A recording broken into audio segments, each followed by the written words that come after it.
আসসালামু আলাইকুম। প্রিয় দর্শক, নির্বাচনে ভোট নিয়ে যখন আলোচনা হয়, কে জিতবে কে হারবে এটা নিয়ে যখন আলোচনা হয়, তখন পাশাপাশি কিন্তু একটা আলোচনা আমি ইদানিং শুনতেই পাচ্ছি। সেটা হলো এবারে নির্বাচনী মূল ইস্যুটা কি, মানে কিসের ভিত্তিতে মানুষ ভোট দিবে? প্রতিশ্রুতির ভিত্তিতে? মানুষ কোন প্রতিশ্রুতিটা শুনতে চায়? মানে আপনি এমন একটা প্রতিশ্রুতি দিলেন যে চাউলের দাম 10 টাকা হয়ে যাবে, যেটা নাকি শেখ হাসিনা একবার দিয়েছিলেন। আপনি প্রতিশ্রুতি দিলেন সবার বাসায় প্রয়োজনীয় খাদ্য সামগ্রী পৌঁছে যাবে, যেটা বাস্তবায়ন করা কোনো সরকারের পক্ষে সম্ভব কিনা আমি জানি না। আপনি প্রতিশ্রুতি দিলেন সবাই বিদ্যুৎ ফ্রি পাবেন। এর চেয়ে ভালো কিছু আছে? এর চেয়ে ভালো কিছু নাই। কিন্তু কথা হলো, এগুলি কি বাস্তবায়ন করা সম্ভব কিনা? এগুলির পেছনে কত টাকা লাগবে? যত টাকা লাগবে তত টাকা এই সরকার সংগ্রহ করতে পারবে কিনা? বেতন বাড়ানোর প্রতিশ্রুতি দেওয়া হয়েছে, এবার পে কমিশন ঘোষণা করা হয়েছে, সবার সরকারি কর্মচারীদের বেতন ডাবল হয়ে গেছে। আগামীতে যে সরকার আসবে তারা কি সেই টাকাটা সংস্থান করতে পারবে? কোথেকে দেবে এই টাকা?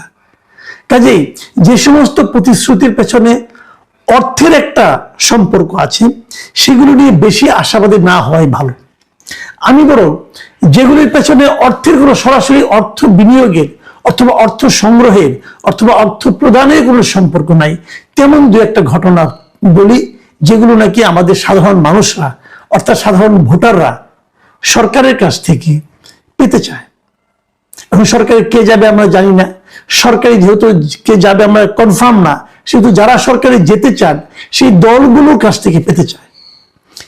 সেগুলো যদি আমরা একটা তালিকা করি, আমরা বিভিন্ন সময় তালিকাগুলি তুলে ধরবো। আমি প্রথম যে বিষয়টা আছে আমার তালিকায় সেটা বলি, সেটা হচ্ছে দুর্নীতি। আমি দুর্নীতির অবসান চাই এবং আমার ধারণা দেশের প্রত্যেকটা মানুষ এই দুর্নীতি, ঘুষ, দুর্নীতি, উৎকোচ, স্বজনপ্রীতি এগুলোর হাত থেকে মুক্তি চায়। আমরা স্বাধীনতার পর থেকে, আমি আবারও বলছি, স্বাধীনতার পর থেকে এ পর্যন্ত এই দেশে যে বিষ বৃক্ষ আমাদের সমাজকে ধ্বংস করে দিয়েছে সেটা দুর্নীতি। কোন সরকারের আমলেই দুর্নীতি একেবারে বন্ধ করা সম্ভব হয়নি। বন্ধ মানে কি? বন্ধের কাছাকাছিও নেওয়া যায়নি। দুর্নীতি যে মাত্রা, সে মাত্রা যদি 100% হয়, 50%-এর নিচেও কেউ নামাতে পারেনি। এটাই বাস্তবতা, এটাই রিয়েলিটি। সে বঙ্গবন্ধু শেখ মুজিবের আমল থেকে উনি কিন্তু দুর্নীতির বিরুদ্ধে অনেক কথা বলেছেন, আবার ওনার সরকার দুর্নীতিকে প্রশ্রয় দিয়েছে। আমরা পরবর্তীতে বিভিন্ন সরকার প্রধানের মুখে শুনেছি দুর্নীতির বিরুদ্ধে জিরো টলারেন্স, এবং দেখা গেছে ওনার আশেপাশে যারা আছেন তারাই দুর্নীতিতে এক একজন চ্যাম্পিয়ন হয়ে গেছেন।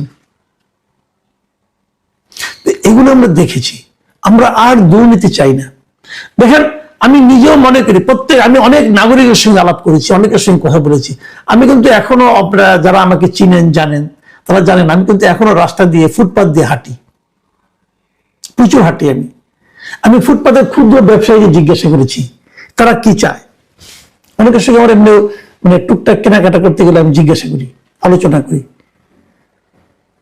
ফুটপাথের ব্যবসায়ীদের বক্তব্য হল, ফুটপাথে বসতে তাদের, আমি যে রেটগুলো পেয়েছি, প্রতিদিন 200 থেকে 300, 400 টাকা পর্যন্ত ফুটপাথের এই ক্ষুদ্র ব্যবসায়ীদের চাঁদা দিতে হয়। এই চাঁদা কে নেয় বলেন? কে নেয়? আগে আওয়ামী লীগ নিত, ছাত্রলীগ নিত, যুবলীগ নিত, স্বেচ্ছাসেবক লীগ নিত, এখন কে নেয়? এই চাঁদার শেয়ার কোথায় কোথায় যায় কে না জানে। যে কোনো একটা র্যান্ডম একটা ব্যবসায়ীকে ডেকে জিজ্ঞাসা করেন, কারওয়ান বাজারে যান, কারওয়ান বাজারে যারা কাঁচা ব্যবসায়ী আছে তাদের জিজ্ঞাসা করেন আপনাদেরকে চাঁদা দিতে হয় কিনা, জিজ্ঞাসা করেন, দেখেন সবাইকে চাঁদা দিতে হয়। কাকে দেয় সে বলবে, আপনাকে নাম বলবে। সেই লোকটা কে? সেই লোকটার বড় ভাই কে আপনারা জানেন, খোঁজ নেন। পুলিশ জানে, সরকার জানে, রাজনৈতিক দলগুলো জানে। থামান না কেন? আপনারা তো নির্বাচনে জয়ী হতে চান, থামান না কেন? একটা কাঁচামাল, ধরেন আপনি একটা সবজি, সেটা বগুড়া থেকে ঢাকায় আসবে, আস্তে আস্তে কত জায়গায় সেই সবজির ট্রাককে থামানো হয় এবং চাঁদা নেওয়া হয়। আগে নিত শ্রমিক লীগ, স্বেচ্ছাসেবক লীগ, যুবলীগ, আওয়ামী লীগের বিভিন্ন পান্ডারা এক এক জায়গায় এক একজন নিত। এখনো থামায়, এখনো চাঁদা নেয়। কারা নেয়? লীগ গেছে, দল আসছে, নেয় তো, থামান না কেন? এই চাঁদা আর কেউ দিতে চায় না। যে কারণে কি হয়, 40 টাকায় সবজি বগুড়া থেকে কেনা হয়, ঢাকায় আসতে আসতে তার দাম হয়ে যায় 80 টাকা। তাহলে 80 টাকাতে যে কেনে, আপনি কিনেন, আমি কিনি, আমরাই কিন্তু চাঁদাটা আসলে দেই। কারণ যারা আমদানি করে, যারা ব্যবসায়ী, সবজি ব্যবসায়ী, তারা কিন্তু লস করে ব্যবসা করে না। যে চাঁদাটা দেয় তারা, সেই চাঁদাটা মুনাফা সহ আমাদের মতো প্রান্তিক গ্রাহকের কাছ থেকে তারা নিয়ে নেয়। আমরা এই চাঁদাবাজির অবসান চাই। পারবেন দিতে? তারেক রহমান বলেছেন দুর্নীতির টুটি চেপে ধরা হবে। শুনে আশাবাদী হয়েছি। পারবেন? বলেছেন, বলা সহজ, করে দেখান, এখনই করে দেখান। দেশে যত চাঁদাবাজি হয়, আমি যদি রাজনৈতিক দলের কথা বলি, রাজনৈতিক দলের যত চাঁদাবাজি হয়, আমি নিশ্চিতভাবে বলতে পারি, আপনিও খোঁজ খবর নিয়ে দেখেন, তার বেশিরভাগ করে বিএনপি, তার অঙ্গ সংগঠন অথবা বিএনপির নামধারী ব্যক্তিরা। খোঁজ দেন, থামান, থামিয়ে দেখান যে আপনি টুটি চেপে ধরতে পারেন। তাহলে তো মুখের কথা থাকবে। এবং এটা আপনাকে ডুবাবে। আমি বললাম, ইলেকশন এটা ফ্যাক্টর হয়ে দাঁড়াবে, আগামী নির্বাচনে এটাই ফ্যাক্টর হয়ে দাঁড়াবে। বিভিন্ন উপজেলা পর্যায়ে যান, জেলা পর্যায়ে যান, আওয়ামী আগের সমস্ত ব্যবসা বাণিজ্য আওয়ামী লীগের দখলে ছিল।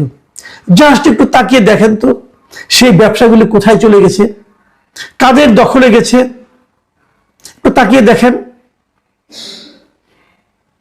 যারা দখলে নিয়েছে তারা কি ব্যবসার মালিক ছিল? কি করে তারা ব্যবসাগুলি দখল করলো? এগুলো কিন্তু আপনি হয়তো আমি একভাবে দেখি, আমি আরেকভাবে দেখি, কিন্তু ওই এলাকার মানুষ, তারা তো সবাই জানে যে এই ব্যবসাটা আগে এমুকের ছিল, এখন এই ব্যবসাটা তার কাছে চলে গেছে। যার কাছে গেছে তার দলীয় পরিচয় তারা জানে। এটাই নির্বাচনে আগামীতে পার্থক্যটা গড়ে দেবে। এই বিষয়গুলো পার্থক্য করে দেবে। যে কোনো, আপনি রাস্তায় যান, যানজট হয়, আপনি দেখেন রাস্তায় অবৈধ পার্কিং আছে কিনা? আছে। রাস্তা জুড়ে অবৈধ পার্কিং আছে। রাস্তা আমাদের সার্বক্ষণিক। সিটি কর্পোরেশন থামায় না কেন? কে চাঁদা নেয়? সিটি কর্পোরেশন নেয়? পুলিশ নেয়? কে নেয়? ট্রাফিক নেয়? নেয়। থামায় না কেন? এইটা যে থামাতে পারবে, মানুষ তাকে ভোট দিবে।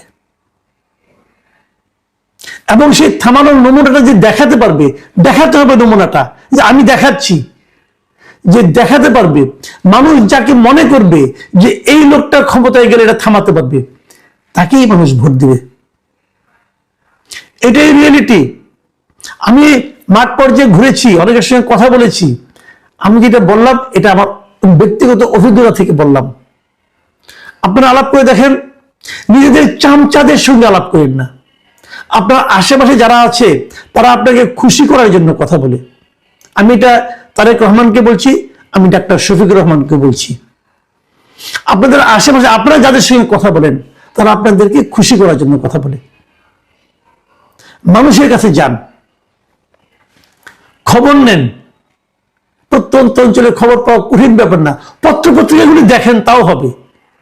পত্রপত্রিকা খুলে আমরা তো সাধারণত ফ্রন্ট পেজ দেখি, ফ্রন্ট পেজ না, ভেতরের পেজ দেখেন, দেশের খবর দেখেন। ওখানে দেখতে পাবেন চাঁদাবাজি কোথায় হচ্ছে, দেখতে পাবেন অন্তর্দলীয় কোন্দল কোথায় হচ্ছে, অন্তর্দলীয় কোন্দল কি নিয়ে হচ্ছে, দখল দায়িত্ব নিয়ে হচ্ছে, চাঁদাবাজি নিয়ে হচ্ছে।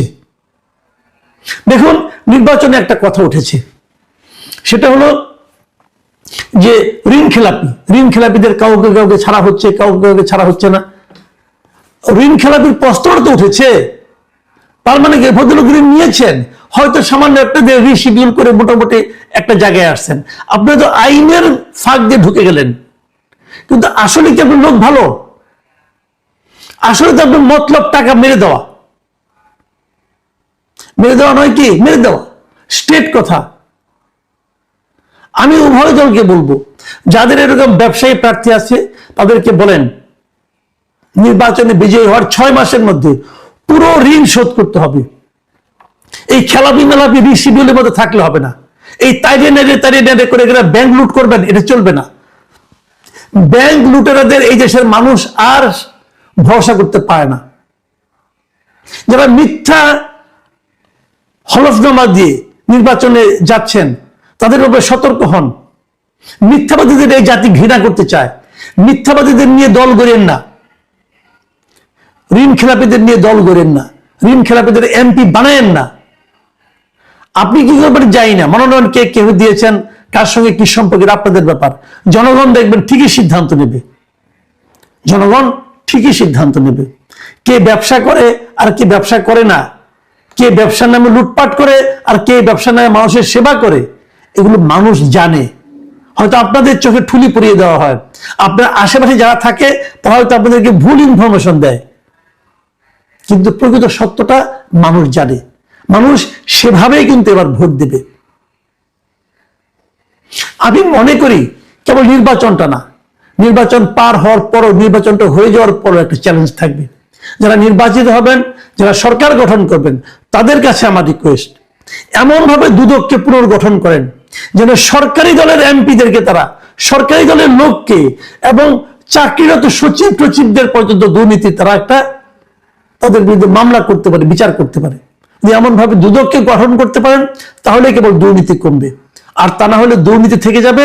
দুর্নীতি যতদিন থাকবে ততদিন পর্যন্ত সাধারণ মানুষের অবিশ্বাস রাজনৈতিক নেতৃবৃন্দের প্রতি, রাজনৈতিক দলের প্রতি থাকবে। এবং আমার ধারণা দুর্নীতিটাই এবারের নির্বাচন, আসন্ন নির্বাচনে একটা বড় ফ্যাক্টর হিসেবে দেখা দিবে। প্রিয় দর্শক, আমি এই ধারাবাহিকতা আরো অনেক কিছু নিয়ে কথা বলবো। আজ এ পর্যন্তই। আল্লাহ হাফিজ।